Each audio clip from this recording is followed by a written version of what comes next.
Bonjour, cette semaine est consacrée à Alexander McQueen. Derrière ses défilés spectaculaires, ses shows provocants et sa mode extravagante se cache un homme timide, talentueux, sensible. Nous sommes venus découvrir cette face cachée d'Alexander ici dans la campagne anglaise, mais nous irons aussi à Londres dans son studio de création où il nous a subjugués les ciseaux à la main. So Alexander, here is your house. and thank you, dogs. Yeah. Go on, come on. Mina, come on, come on, yeah. The view is very important here. Why? Because it's next to the sea, and I have an infinity with the sea. I need to, I don't know, maybe because I'm Pisces, I don't know. It's just it's very calming, you know. It's all the elements, you know.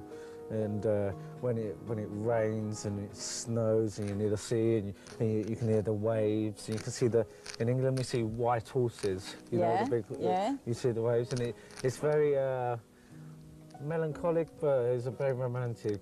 And you know, you can just stand there and you look out, and sometimes you can see France. And from your bed you can see France. Yeah. Yeah.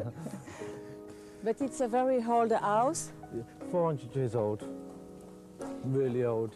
This tree has a strange story. It's very old too, huh? Yeah, this is older than the house.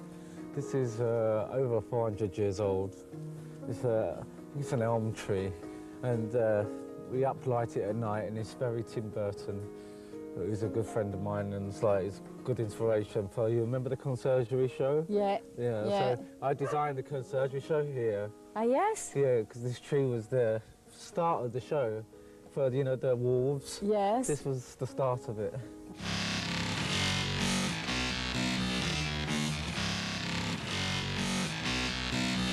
McQueen, un génie de la mise en scène. Paris Mode, dès 1996, décide de le suivre et le met à l'antenne afin de le faire découvrir ici à Paris.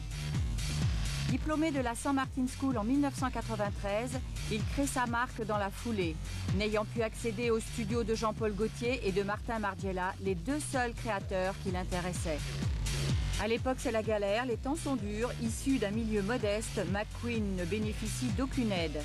Chez LVMH, on repère la perle sur Paris Première, une aubaine pour cet enfant terrible et prodige. McQueen a 26 ans lorsqu'il prend la suite de John Galliano chez Givenchy avec la haute couture du printemps-été 97. Sa mission, la direction artistique du prêt-à-porter et de la haute couture. Un vrai challenge pour un jeune créateur. L'expérience Givenchy arrondit ses fins de mois et lui apprend à maîtriser ses idées. Mais il n'est pas à l'aise pour autant. Il choque, il provoque, cultive une esthétique sexuelle parfois cruelle. McQueen surfe sur l'ambivalence. Il voit la beauté là où d'autres voient la laideur et le morbide. McQueen, c'est avant tout la coupe, impeccable, apprise à l'âge de 16 ans chez les tailleurs de Savile Row, féminisée grâce à son travail haute couture. Mais dès décembre 2000, c'est le clash Adieu LVMH. On va parler un petit peu de ton histoire dans la mode. Comment un petit peu tu as commencé, ton passage dans la haute couture et puis ton arrivée dans le Gucci Group. Comment tu as évolué?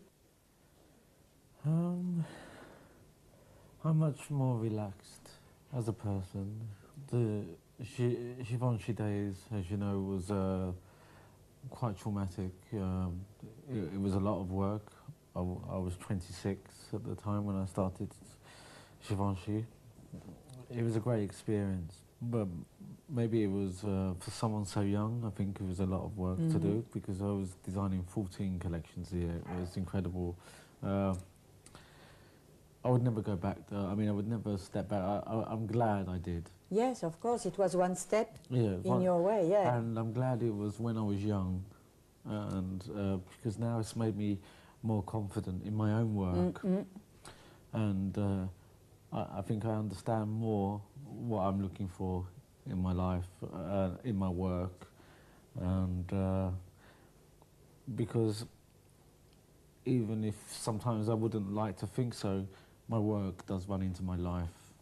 So there has to be some sort of peace and calm there. And yeah, I think, you know, I'm very fond of Domenico and Tom.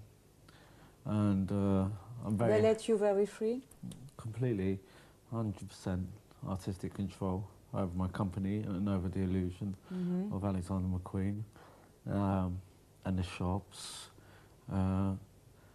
which is the main reason why I chose Gucci Group over LVMH, because of the freedom. I think, no disrespect to Monsieur Arnaud, but the different mentality, a different concept in business. But my feeling was more of a family-orientated company, more relaxed and less pressurized. And I'm happy with where I am now. C'est en décembre 2000 aussi que McQueen cède 51% des parts de sa société au Gucci Group. Un soulagement financier. McQueen, en toute confiance, ne doit plus s'inquiéter pour sa trésorerie. Il décide de défiler à Paris. You know, when we started making investments in other companies, I really thought about every season, whose collections do I look at and whose collections am I jealous of, in a sense, and whose collections do I think are absolutely amazing. And Lee, or Alexander as the world knows him, every season, you know, he's something that is so rare.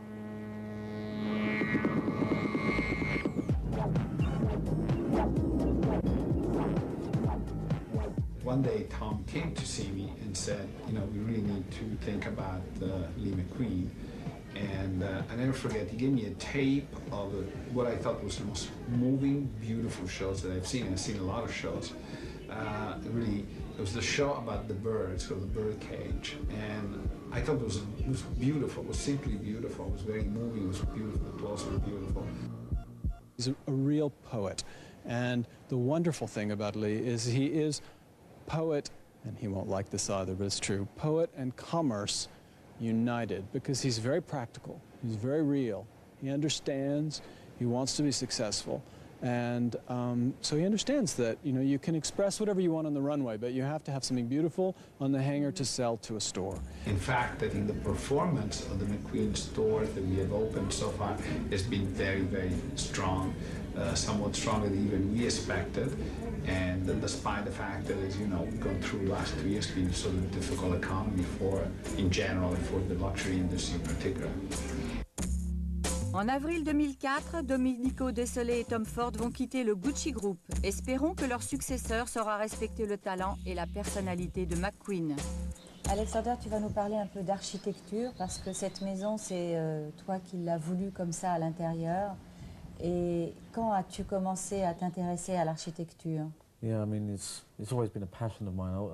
I did really want to be an architect when I was at school, but where I come from, I had no qualifications to be an architect. Now that I can afford to work with architects and work in architecture, it's like a hobby now. Quand tu as acheté cette maison, tout de suite, tu as su ce que tu voulais à l'intérieur? Yeah, I mean, because it's pretty much like my work. It's contradictory in terms. It's like the house is 400 years old, and the inside I wanted very modern, but comfortable as well, because I have to live here at the weekends, and it's relaxed. It had to be a complete contrast. I didn't want to change the outside of the building, because the outside has so much character, and with the surrounding areas and the countryside around here next to the sea. But it had to have my personality as well. So. Dans la boutique aussi, même s'il y a eu un architecte, tu as tout voulu contrôler. I suppose I'm quite stubborn when it comes to my work, and before, when I was with my old backers, you let them take responsibility for the illusion of Alexander McQueen. And I learned early that it was the wrong thing to do, because at the end of the day, it's my illusion. So when I signed with Gucci and we started to open these shops, I had a definitive idea of what the way the thing should look.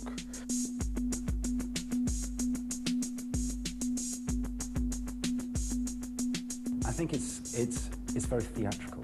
I mean, if you see his shows, this enormous theatrical effort goes into the presentation of his clothing at the show. And I think what we were trying to do is to make a space that had the same sense of theatre and the same, you step off the street and you leave the reality of the world behind almost, and you enter his McQueen's world.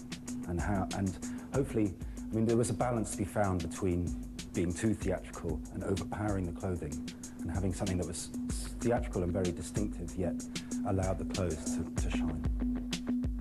What is your, because it's a best friend of you, but you are doing very interesting thing with him, Nick Knight. Working with Nick is always like exhilarating because he's always wanting to try to do new things.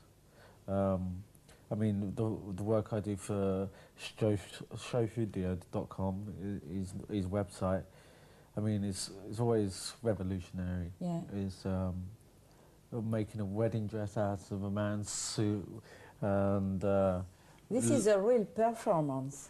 Yeah, it's his performance art, exactly. Yeah. I mean, and it's live. Yeah. On the net, and you can tap in and you can see me changing this man's suit into this wedding dress and covering him in paint, and it's exciting, it's fresh and it's new, and Nick gives you carte blanche, so it's cool. On voit les vêtements, on voit la manière qu'il se comporte, qu'il dit en public, mais personne ne le voit actuellement créer des vêtements. Et on m'avait dit, j'avais entendu de Katie England et des gens autour de lui, qu'il faut vraiment voir lui quand il coupe, quand il a un paire de ciseaux en main, quand il a quelque chose en main. C'était là, à ce moment, que lui devenait vraiment lui-même. Alors je lui avais demandé de justement créer ce vêtement devant nos appareils, devant nos vidéos. Et il l'avait fait d'une manière assez... il y avait une trentaine de personnes dans le studio quand il travaillait, et tout le monde était complètement la bouche ouverte à le voir travailler. Quand il a dit qu'il a fait ça, il m'a dit « Ok, Nick, je te demande, il faut que toi, tu me transformes dans l'aigle doré. »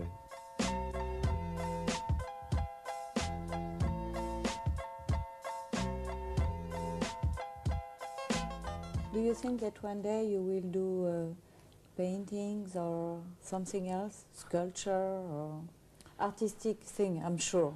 Maybe film. I've been thinking about making a film, maybe in the future. Like director? Yeah, I directed one video for Bjork, which was hectic. Mm-hmm. I mean, it was 2 24-hour days. It was crazy, but I would like to make something a bit more, most probably more biographical. Your own story with your family story? Yeah, it's based on... You were lucky with your parents, with your family, and they are always there and very close to you. It's important for you. Yeah, because my family keep me grounded, you know. It's, as you know, fashion is can be a very superficial business, so I have to have that cement grounding of my family. My family is what makes me the person I am today, you know. It's like when, you know, you're surrounded by film stars or pop stars and things like this, it's good to come back down to earth. You know, at the end of the day, there is normality in my life.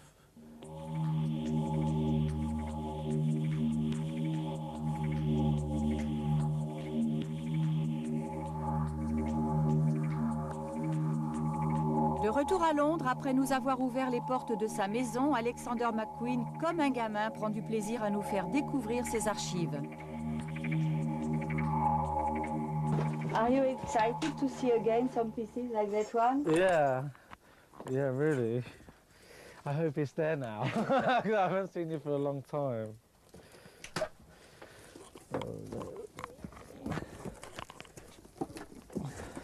Yeah. I don't know if the rat is there, but the castle is. Yeah, the rat is here. Yes! Ah! Il y a le rat dedans! He's still alive. No, no, my God, he's not alive. It was a crazy piece. Yes, because yes, it was based on a mental asylum, and it's like the things you used to do, like play cards. Who made that one? We made it here. Yes. Yeah, yeah. This one is from it's a jungle out there where the cars were set on fire, but not by accident. It wasn't part of the show, but yeah. And that was on the London Bridge. It's quite heart-wrenching. It's heartwarming to see these pieces. I mean, I don't know how I did these shoulders. Yeah. Feel the pad. It's like. Oh yes. And then I think the oldest piece I have is this. Ah yes. It's so old. It's from the Highland Rape. It's when I was working with no manufacturer, I had no backing. I was just myself in a small room, Isabella's house in a house, like a derelict house. I was making the collections with like fishing wire and crazy things. But it's like. How many hours you spend to do this? You remember? 2 Night days. and day? Yeah, all through the night, all through the day.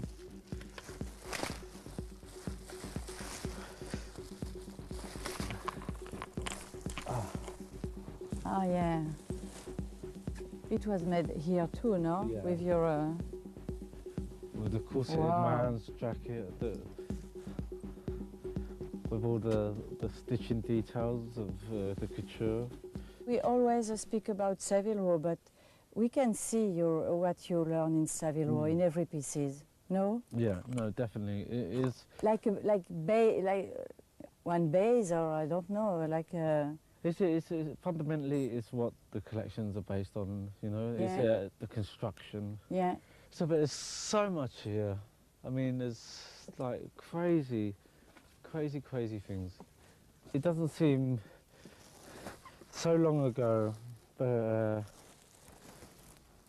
you know, it's unusual to see how fast and how quick things have developed for me, from the Island Rape to now with Gucci, now with shops all over the world. I think it's because you are very young. I suppose I am, but I think it's maybe it's a good testament for people like myself that come from working class backgrounds, that it can be done, that you can do what you really want to do in life, and everything is possible.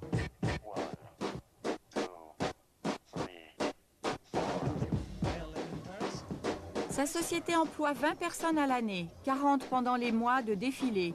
Les stagiaires et les petites mains viennent doubler les effectifs des ateliers. McQueen, perfectionniste, supervise tout.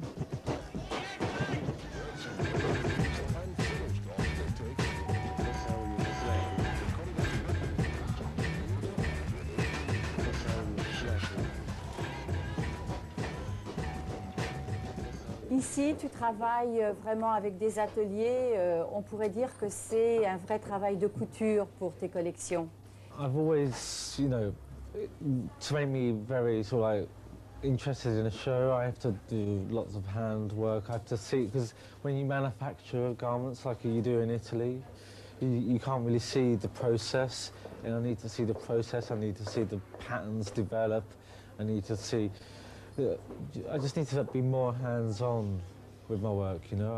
I need to have that feeling and that passion for why I do fashion. All the people here are students, and it's like training them up and giving them that initial step into the world of fashion, especially when it comes to a show, because everyone who comes from colleges or universities that works here, they all come to Paris, so they see it from the start to the end.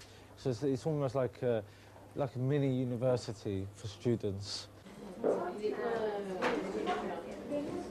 What I learned at McQueen is basically everything that I learned for fashion, I learned here. Like, I didn't really learn it at university. Everything I learned about how pieces are created, how things are designed, how the ideas come up and we're allowed to work on them, and how the show then is in the end. I just learned everything here.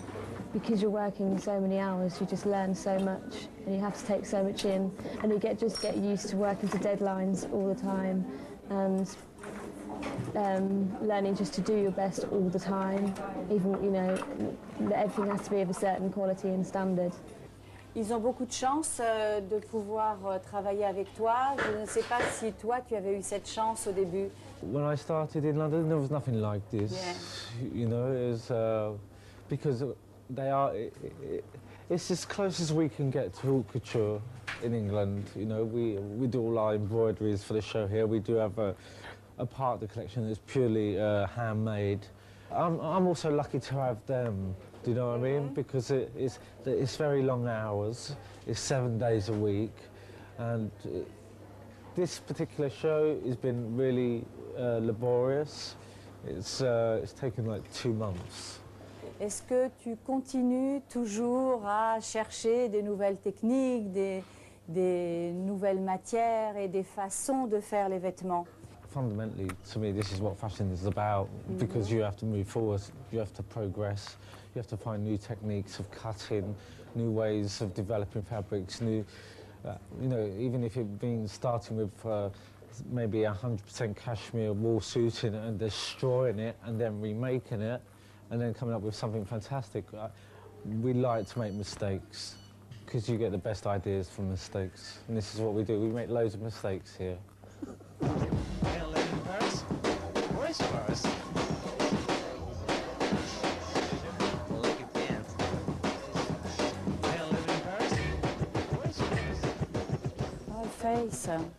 For this one print, there's mostly about 20 roughs, you know. I mean, the artwork that goes into it, I mean, you separate all these images, and we do it on the computer, we take it from references. I mean, this print started from a picture of Billie Holiday being arrested for drugs, and it ended up like this.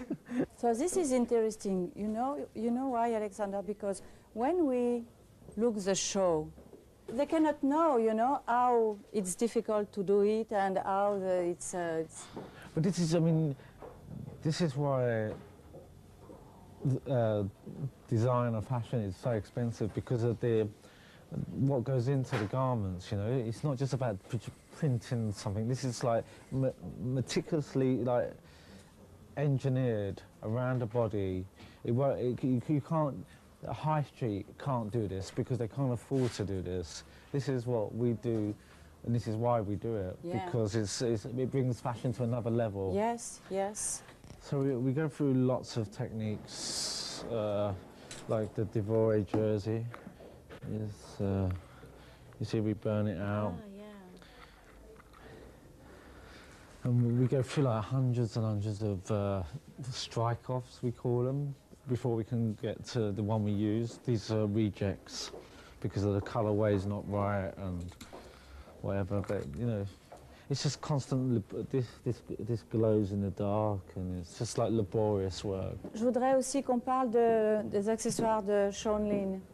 Sean's my oldest friend. Before I started, he was my friend, and he had the same kind of background. He was in like an apprentice, like I was in Savile Row. He was an apprentice in Hatton Garden, which makes all the jewellery, like the diamonds and that. So we just started collaborating, and now we usually collaborate on every show. I mean, for the Amazon collection, we come up with this, like from the research and from the prints. Sweet dreams are made of these. Who am I to disagree? Alexander comes straight to me and he knows exactly what he wants, and he will do a rough sketch and he'll say, look, that's what I want. And because I've worked with him for so many years, he trusts my craftsmanship to execute it to the standard that he wants. But then sometimes I'll go and look at the collection and then we'll sit down and talk about it and then we'll both come up with ideas of different things to make. The nice thing about working with Alexander is he gave me a platform to express my creativity and create things that normally I wouldn't have the opportunity of creating because, you know, I wouldn't be commissioned to make things like this for an everyday client. And it's the platform that he gives me which allows me to make such beautiful, strong pieces.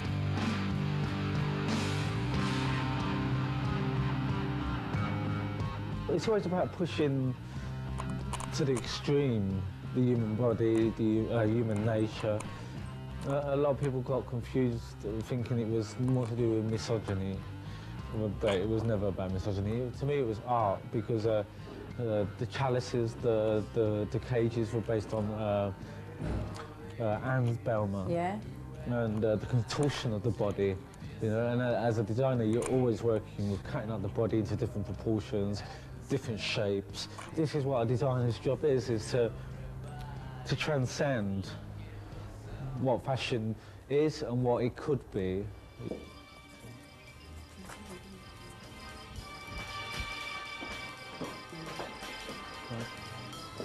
I like you like that.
Working on silhouettes. But when I first started to wear with Gucci, and they finished the garments, and I said, "Can I have some scissors?" And they give me the scissors, and they went, "Oh, what did you do?" Yeah. And cashmere, calico, it's all the same.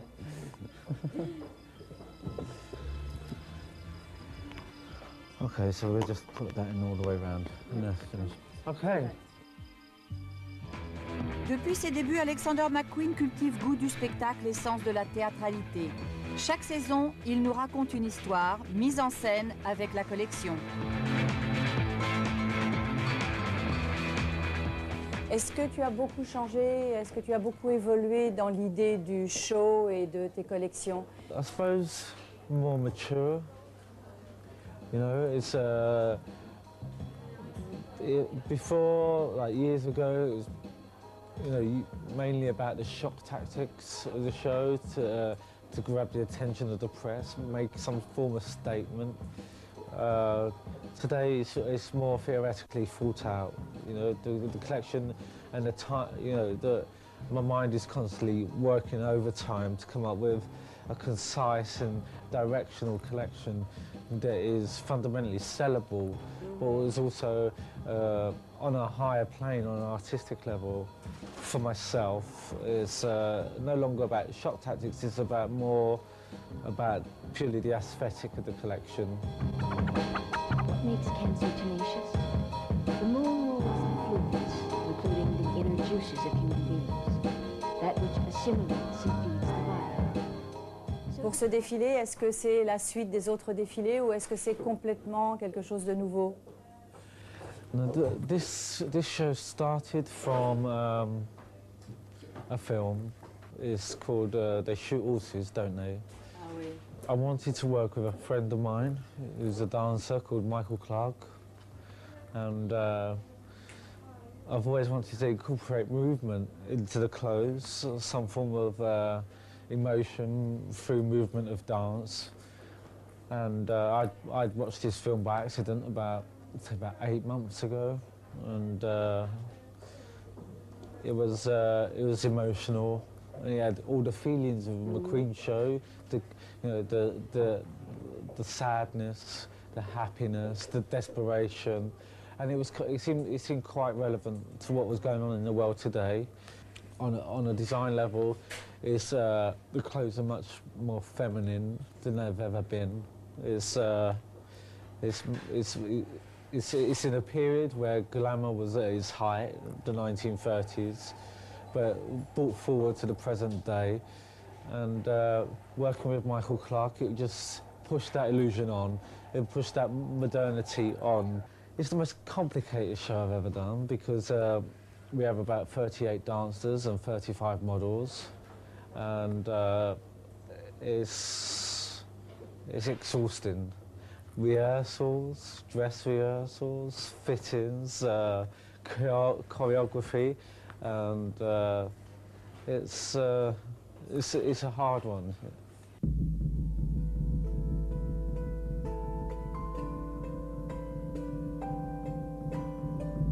Jour J à Paris.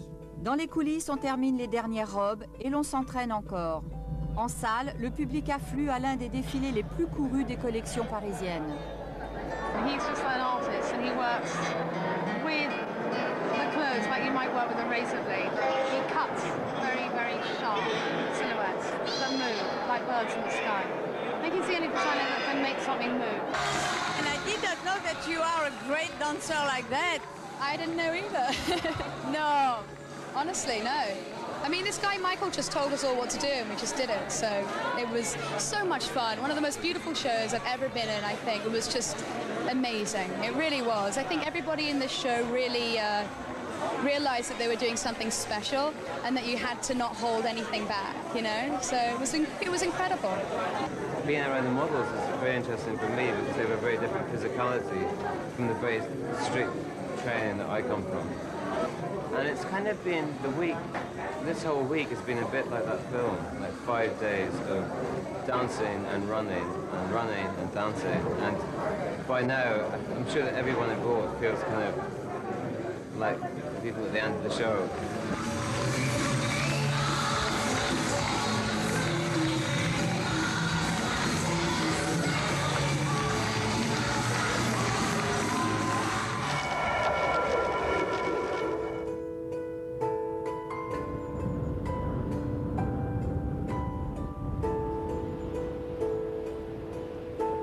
Juice.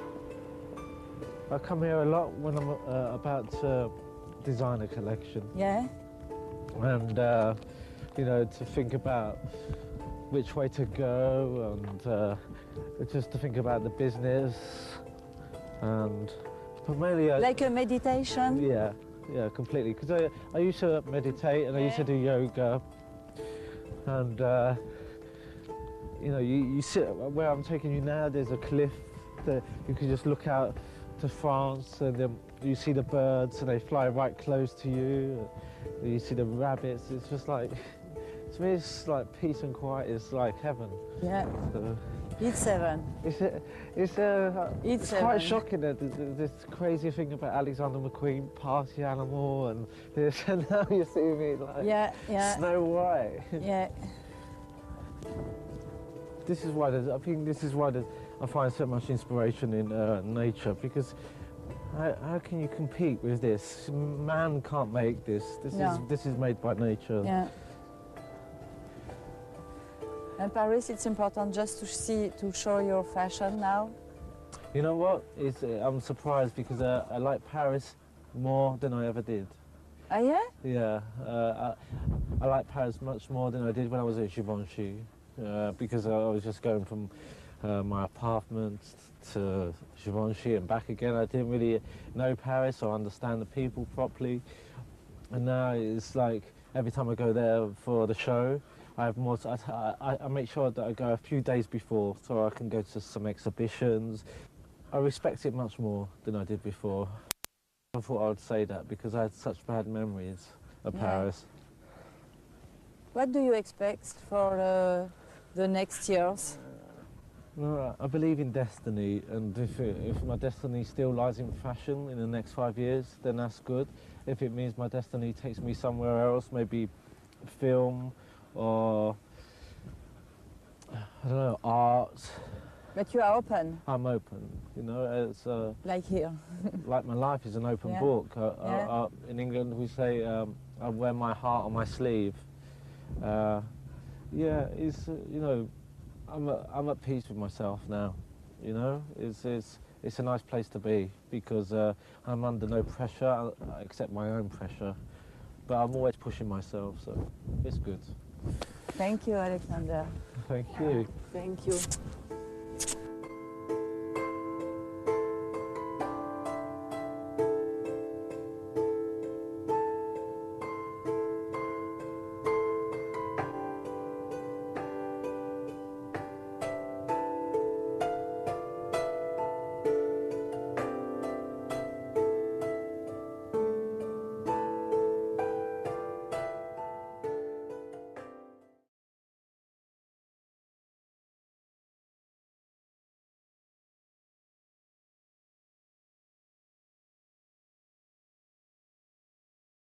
It interests me, but so when it come forward to do a perfume, I really believed it had to be a completely honest perfume, you know, it had to be something that come from my heart.